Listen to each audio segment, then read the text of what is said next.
Thank you so much, and very welcome to everybody here. First of all, I have to say welcome, and more importantly, thank you to our hosts, Yvonne and Judy. Thank you so much. A wonderful home, a wonderful house, and very, very lovely hosts. So René once told me that that good managers create followers, great leaders create leaders.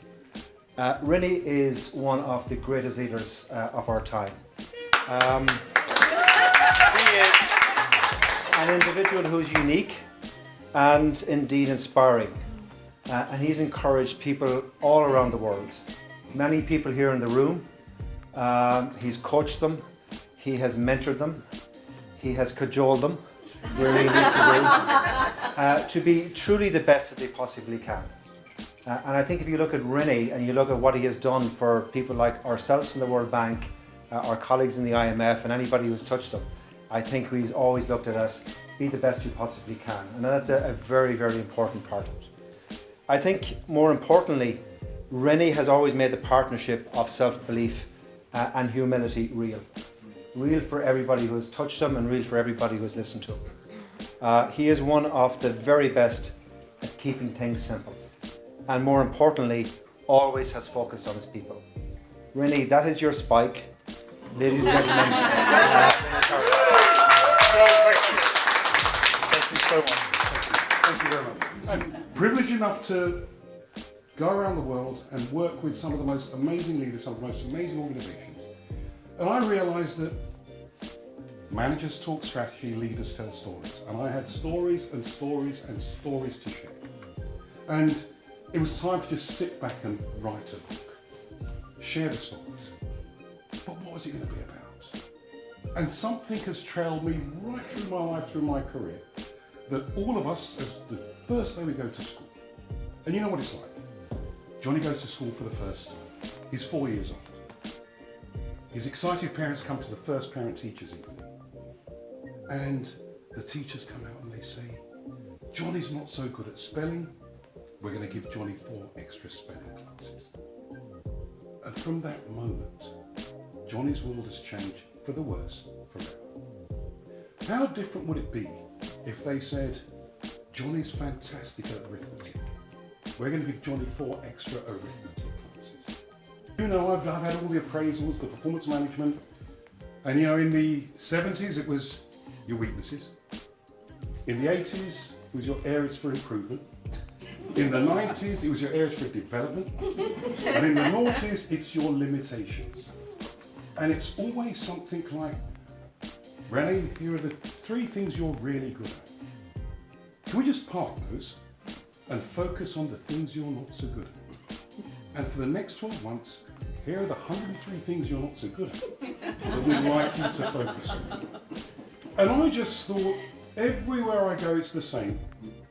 No one can be an all-rounder. I've been privileged to work with some of the best leaders in the world, and I've yet to meet one that's an all-rounder. And I've yet to meet one that's flawless. But when you go to the very top, the very best, they have the humility to understand the 2 or 3 things they're really good at. But also, they're very much aware of the things they're not so good at. They don't spend the time working on the things they're not so good at. They surround themselves with people who compensate for the things they're not so good at.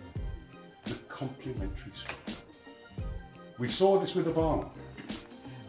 42-year-old community organizer, rookie senator, Harvard law student, who amazingly becomes president.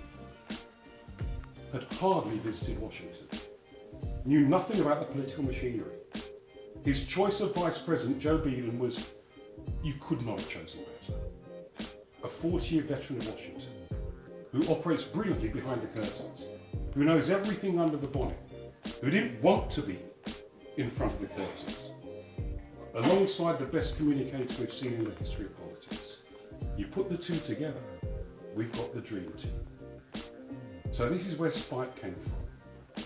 Spike is about your natural inherent strength, the gift you were born with, that we sometimes ignore to focus and try to hone the things we're not so good at. We're only ever going to get up to mediocre level at best.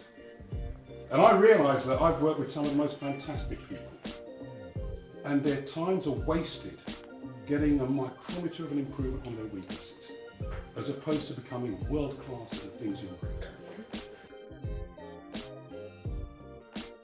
I'm very happy that I was able to come. Came all the way from New York.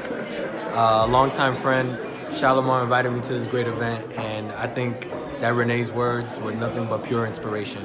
So I'm gonna take what I take from it and then do what I do with it. So thank you, René.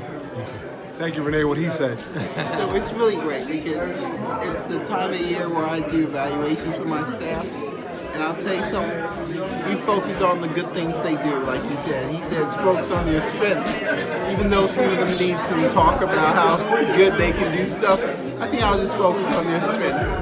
He's a good guy. It was impressive talking to him. Thank you. I enjoyed listening to him. I think we all need a mentor, and I'm definitely going to go to my boss now and suggest that we have that 1 hour amount of talk.